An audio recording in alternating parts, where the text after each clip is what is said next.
Thank you for joining us today as we launch the Pfizer Center of Excellence for Epidemiology of Vaccine Preventable Diseases here at the University of Bristol.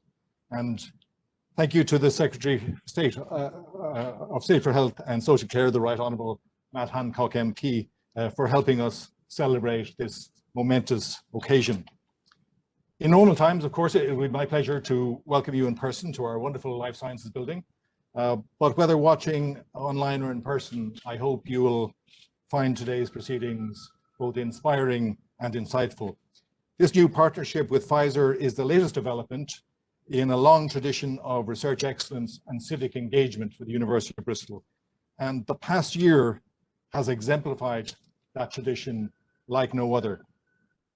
Literally within weeks of the emergence of COVID-19, the university's COVID emergency response group, Uncover, was formed, bringing together over 150 researchers in virology, biochemistry, synthetic biology, aerosol science, immunology, vaccines, population health, and clinical trials, working collaboratively together to contribute to the global effort to understand SARS-CoV-2.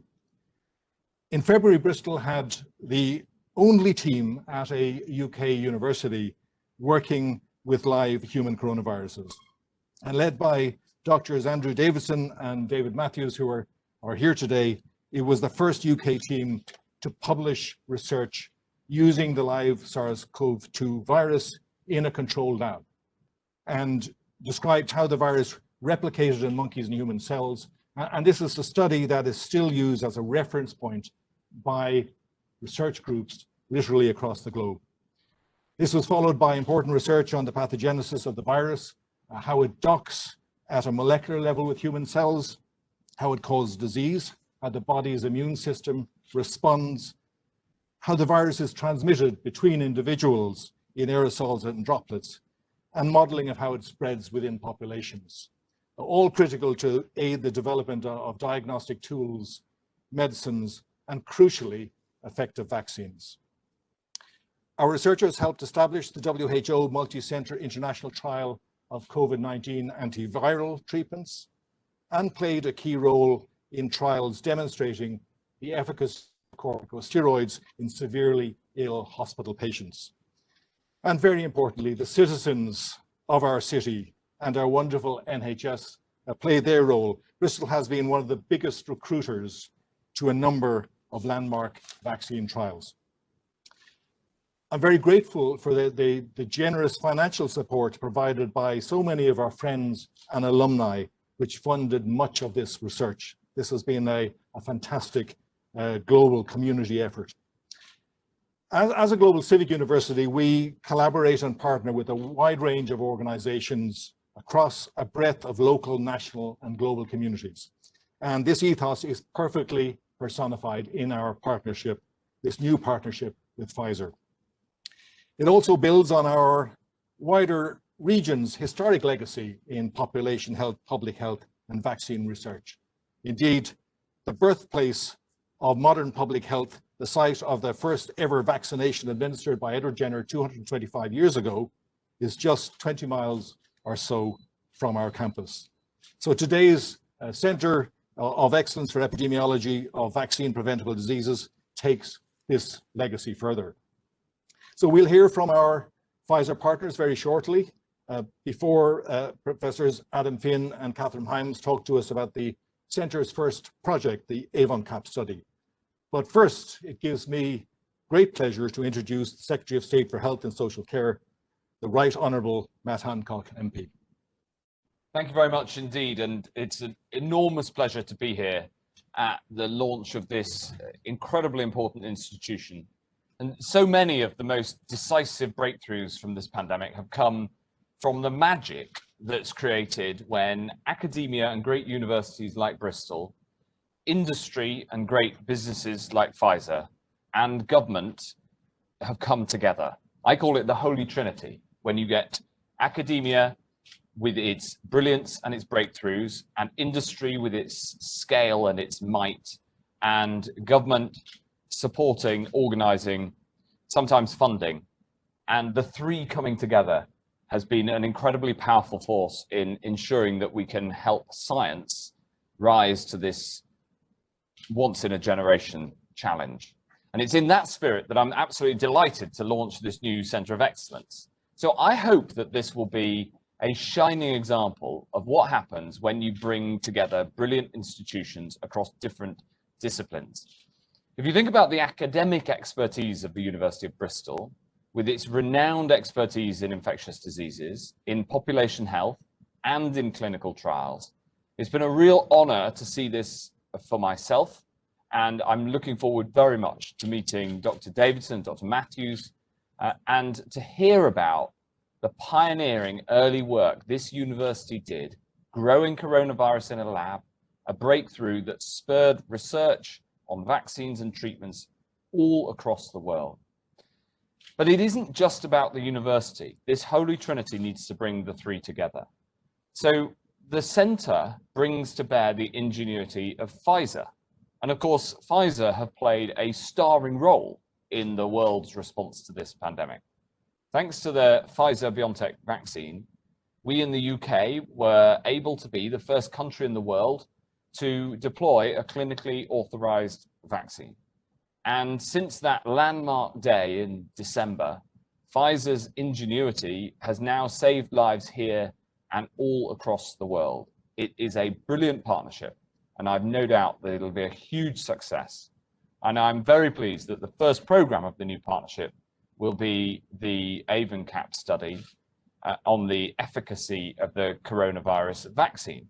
And the reason I care about this study is because it helps us decision makers to try to understand the role of the vaccines and the consequences of vaccination in terms of the protection that they give. And that has been an invaluable study.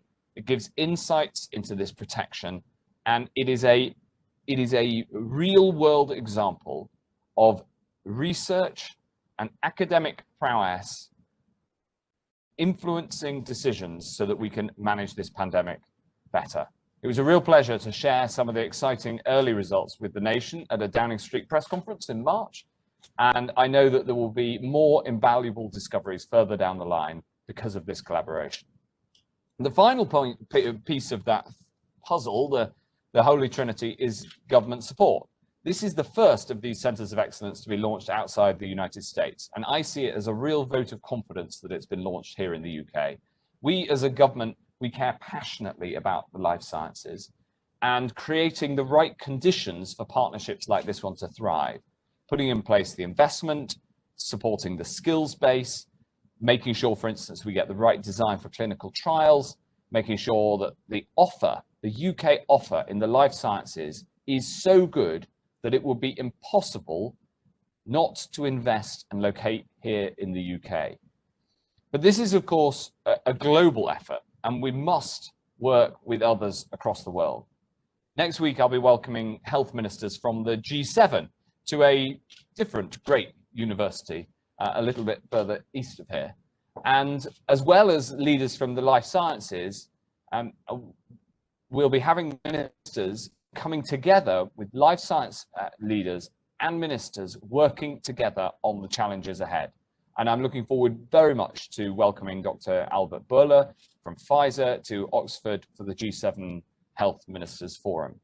And the question of how we pull this together, how we best support academic research and the clinical trials that lead to developments, that lead to life-saving medicines, that will be at the top of our agenda. Because if the pandemic has shown us anything, it's that we must draw on all the talent and expertise out there in our fight against the virus.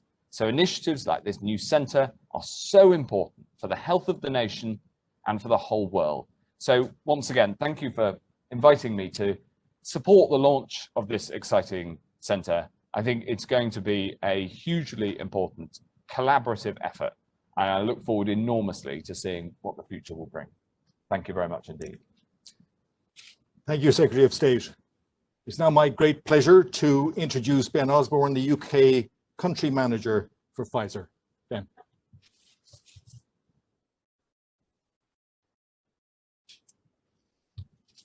Good afternoon, and thank you to the University of Bristol for your very warm welcome on this exciting day. I'm absolutely delighted that the Secretary of State for Health and Social Care has been able to join us here today in Bristol. I'd like to thank you, the government, and the NHS for the tremendous partnership that has resulted in over 60 million vaccinations being delivered here in the UK.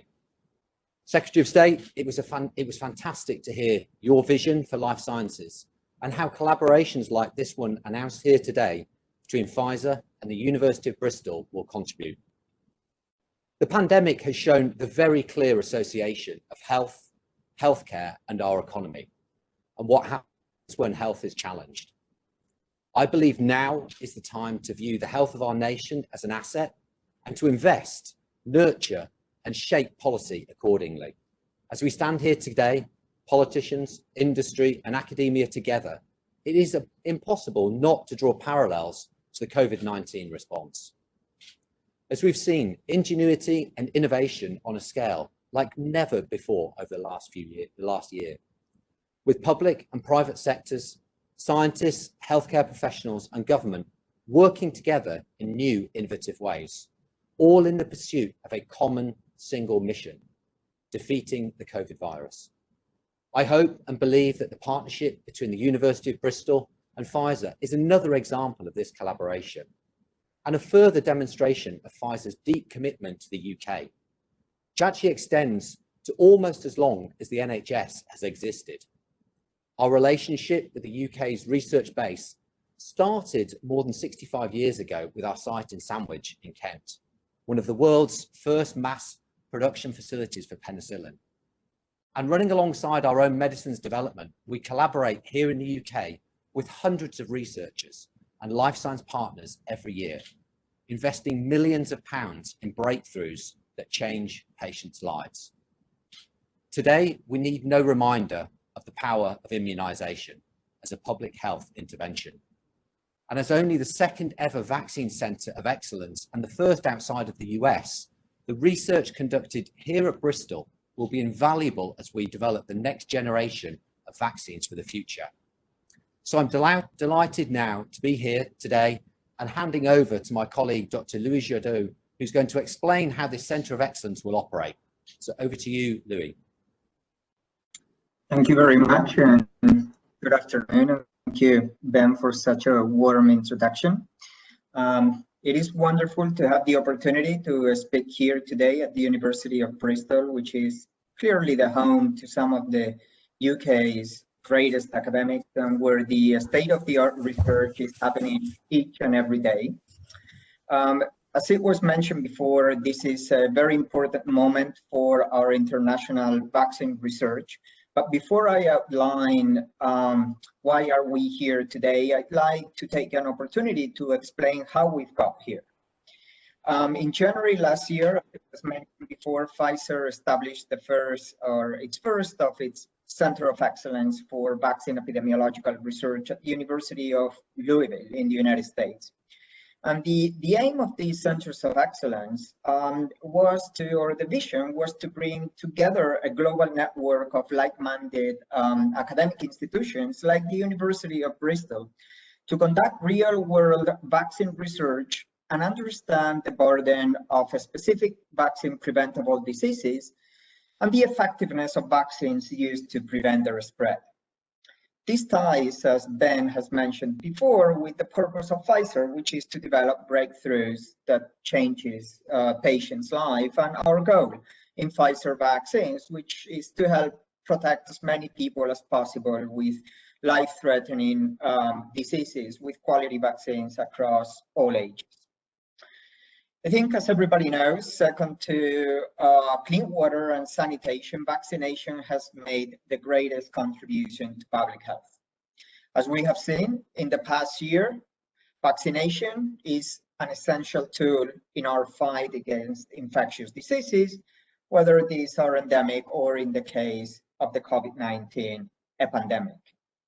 But sadly, beyond childhood, vaccinations are often undervalued and underutilized. We do not have an expanded program on immunization in adults. And there is an urgent need to expand the remit of vaccines to other stages of the life course and at-risk populations, as this pandemic has shown clearly, specifically among adults and the elderly.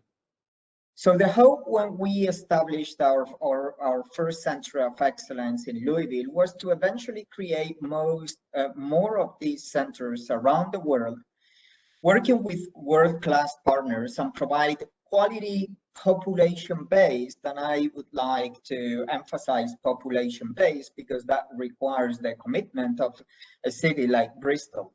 Epidemiological data on disease burden and the effectiveness of vaccines once they are approved and deployed to national immunization programs. These centers of excellence have been carefully selected based on their infrastructure to conduct high-quality clinical epidemiology, and as important as that, the expertise needed for such evaluations. And we will hear from Professor Finn later on about the great deal of expertise that the University of Bristol brings to the public health community. We hope that the data generated by these centers of excellence will play a vital role in informing independent decision-making processes, not only in the UK, but around the world regarding adult vaccination. Fast forward to today, and I could not be happier that the University of Bristol has been selected as the second Pfizer Vaccine Center of Excellence for epidemiological research and the first outside of the United States. And as it was mentioned by Secretary of State, it is no surprise that with its world-class immunization program, high vaccine coverage, and first-class disease surveillance through Public Health England, the UK was the strongest choice for our first expansion site. And I'm pleased to confirm that Pfizer will be investing an initial £4.6 million over the next 3 years on the Bristol Center of Excellence to launch multi-disease project. As it was mentioned before, the first phase will include respiratory diseases, but will expand to other areas and multidisciplinary projects, working to complement the work done by PHE to answer critical clinical epidemiological questions, and underline our commitment to this partnership, as well as our continued collaboration with the UK. As the COVID-19 response has demonstrated, with true collaboration, or the Trinity, as Honorable Secretary of State Hancock has mentioned, between government, between the healthcare system and academic institutions, and the life science sector, we can drive forward and expedite vaccine development, evaluation, and implementation quicker than ever before. Now with that, let me introduce my colleague, Dr. Brad Gessner, who will talk in more detail about how specifically Bristol will help deliver into this vision. And with that, the floor is yours, Brad. Thank you, Luis, for your excellent summary, explaining why we operate the Center of Excellence model at Pfizer and how we can apply learnings from the COVID-19 pandemic to future research. For me personally, it's a great pleasure that the first site outside the US to join our Centers of Excellence network is here in Bristol, and it's fantastic that we have colleagues of the international standing, caliber, and reputation of Drs. Adam Finn and Catherine Hyam, who have taken the time to join us today and share some more about what we hope to achieve together. Everyone here has lived through and continues to live through a global pandemic, which this time last year we were still working to understand. That we've come so far in our knowledge and now have multiple vaccines being deployed against this novel virus reflects a spirit of cooperation and common purpose. In brief, no one person or institution has all the answers. Partnership is the foundation of scientific breakthroughs. So I'm delighted to cement our long-term relationship with Bristol under the collaborative partnership of the Pfizer Vaccine Centers of Excellence. I first met Adam years ago at the ADVAC course in Verrières-du-Lac, France, where we both served as lecturers and members of the scientific board. When we started discussing work in Bristol, he quickly identified and introduced me to Catherine as the person to lead the work, expressing great confidence, which I think has been borne out. Both have a passion for the role of vaccination in promoting public health and a desire to use data to inform decision-making. With Adam and Catherine in the lead, world-class academic resources, links to the local NHS healthcare network, and a shared agenda to improve global public health, Bristol was the natural choice for our UK Centre of Excellence. Partnering with Adam and his team, we hope to gather robust, population-based, real-world data that quantifies the impact of infectious diseases such as pneumococcus and RSV, as well as COVID, that are, or we hope will be, prevented through vaccination. A core foundation of our work is surveillance studies through which we can build an accurate picture of the true burden of different diseases and how this burden changes over time and among different groups of people with different risk.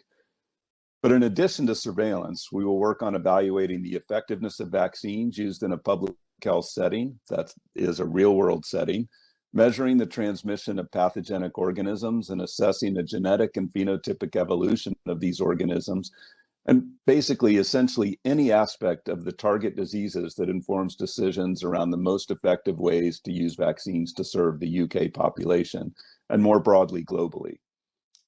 To achieve these goals, the Centre of Excellence will ensure that data generated will be shared freely with public health bodies and scientists in the UK and worldwide. Internally at Pfizer, we intend to use the data we gather through our Bristol partnership to inform Pfizer's vaccines of the future, how to design, develop, and deploy them to best effect. But in the spirit of partnership, I don't want you to just hear from me, so please allow me to now hand over to Dr. Catherine Hyams and Professor Adam Finn to explain some more about the current study we have underway, the goals, and how we aim to achieve those. So Adam, over to you.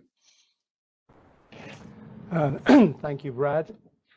So in the second half of the 1990s, I was approached by Wyeth, a company acquired by Pfizer in the first decade of this century, to conduct the first European trial of their pediatric pneumococcal conjugate vaccine. I was already interested in the fact that these vaccines could induce mucosal immune responses and potentially influence carriage and transmission. And I managed to persuade Wyeth that it would be interesting to study salivary antibody responses to the children we planned to enroll. Meantime, a leading research group in Northern California were conducting a much larger study of the same vaccine, which showed that it was highly effective at preventing bloodstream infections with pneumococcus in young children, and which led to the vaccine's licensure in the USA in the year 2000, which was rapidly followed by its introduction into the primary schedule of that country. European licensure followed rapidly behind in 2001, thanks in part to our study. Now, although the UK and its National Technical Advisory Group, the JCVI, which has recently become a household name thanks to COVID, like to think of themselves as pioneers when it comes to vaccine programs, there are exceptions, and this was one of them. It took 5 long years to assemble the necessary epidemiological evidence for them to conclude that the introduction of the vaccine would be cost beneficial, and the vaccine was finally introduced in the UK infant schedule in the year 2006. We should pay more attention to the indirect effects of vaccines during their development phase. By indirect effects, I mean the capacity of the vaccines to drive down transmission within a highly immunized population, usually through induction of mucosal immune responses. Again, we are now hearing a lot about this phenomenon, herd immunity, in the context of COVID vaccines, but it applies to most of all the other vaccines we use as well. You don't need these indirect effects to license a vaccine. The regulators are only interested in the safety and efficacy for the person or people receiving them. But you often need indirect effects to hit the cost effectiveness thresholds needed to justify introduction. At least you certainly do in the UK. The experience of waiting for the pneumococcal conjugate vaccine also taught me that vaccine developers needed to consider whether the epidemiological information about the disease they intend for their vaccines to prevent in the places they hope to see them used even existed. And getting a vaccine to license costs a lot, and waiting years for countries to figure out how badly they want or need a vaccine, if at all, can be a challenging experience for a company working to bring a new product to patients and a missed opportunity for governments to offer early or improved protection. So 15 years on, and we have a result. Pfizer planned to establish a global network of centers capable of generating detailed and comprehensive epidemiological information about the diseases that their pipeline vaccines intend to prevent. And that showed exactly the foresight that we needed. They've recognized that Bristol has the necessary skills and resources to be one of those centers, and this partnership is the result. It's taken quite some time and effort to put everything in place: clinical, laboratory, administrative staff, partnership agreements with our NHS trusts and Public Health England, a whole panoply of permissions, contracts and agreements. But the show is now very definitely on the road for hospitalized adult pneumonia, and soon will be for community cases of the same disease and for other diseases like respiratory syncytial virus or RSV. We're also doing the groundwork for future vaccine trials as new candidates come through. And as a result of the pandemic, we now have several large and highly trained clinical research teams for adult vaccines across this city and in this region, to join to the established pediatric vaccine trials team that's been up and running for 15 years or more here in Bristol. So in short, this is a novel and, as far as I know, unique partnership between industry, a university, the NHS, and the Public Health Agency of the UK to generate publicly accessible epidemiological data which will underpin some of the future potential vaccine programs. As such, it's a template for others to follow, as the outcomes of this work will be of benefit to all. Catherine. Thank you, Adam. The NHS long-term plan identifies respiratory disease as a major priority over the next 10 years. 1 million adults are estimated to catch pneumonia each year in the UK alone, and cases continue to rise year on year. Pneumonia is also a disease of poverty. The poorer you are, the more likely you are to get pneumonia. And the poorer you are, the more likely you are to die from pneumonia. The emergence of COVID has only served to increase the urgency with which we must understand respiratory infection. Only by understanding which groups are most at risk will we be able to target healthcare resources to care for these patients. And if we understand the disease better, we may also be able to identify other measures that we can take to stop people getting pneumonia or other respiratory conditions. Now, I chose to become a respiratory doctor because I wanted to make a contribution to understanding respiratory infection as well as preventing disease. A few years ago, Adam and I discussed the Pfizer Centre of Excellence and the respiratory disease study that was contained within that programme. Since then, it has been my privilege to work on this study with collaborators who are committed to making a difference to the lives of patients with respiratory illness. This study is the result of people from across the research spectrum coming together to create something truly unique. People within both NHS trusts in Bristol, across the university and the Health Protection Research Unit, and of course, from within Pfizer itself. This collaboration between academia, healthcare and industry has already produced results that have made a difference to patients' lives. The unique study design allowed the University of Bristol team to assess the effectiveness of the COVID-19 vaccines. And I don't mind admitting saying we were really quite excited and rather proud when the Secretary of State referred to the results in his Downing Street press conference. These results have already supported changes in vaccine policy in several countries and will be published shortly in Lancet Infectious Diseases. There's so much more that we can do to improve the lives of patients who have respiratory conditions. Fundamentally, we undertake research to make a positive change to patients' lives, and this unique partnership in Bristol has contributed to the global public health response to COVID already. I really do believe that this partnership that exists here in Bristol between the university, the NHS, Public Health England, and Pfizer can go on to achieve something that is truly unique and that changes outcomes for my patients on the wards. Thank you, Adam and Catherine. Thank you to our Pfizer partners, to Ben, Luis, and Brad for joining us. Thank you to all our virtual attendees. And finally, thank you to the Secretary of State for joining us. We know how busy you are. We really appreciate your endorsement of the UK life sciences research community. That community, of course, is built on decades of investment, and our legacy, the legacy we must build on, is that investment. And I think we're up to it. So much of the fantastic research that has allowed us now to emerge from COVID will not just be applicable to our handling of other infectious diseases and indeed future pandemics, but will be transferable to our study and conquering of so many other diseases that affect our NHS. So thank you everybody for joining us. Have a good evening.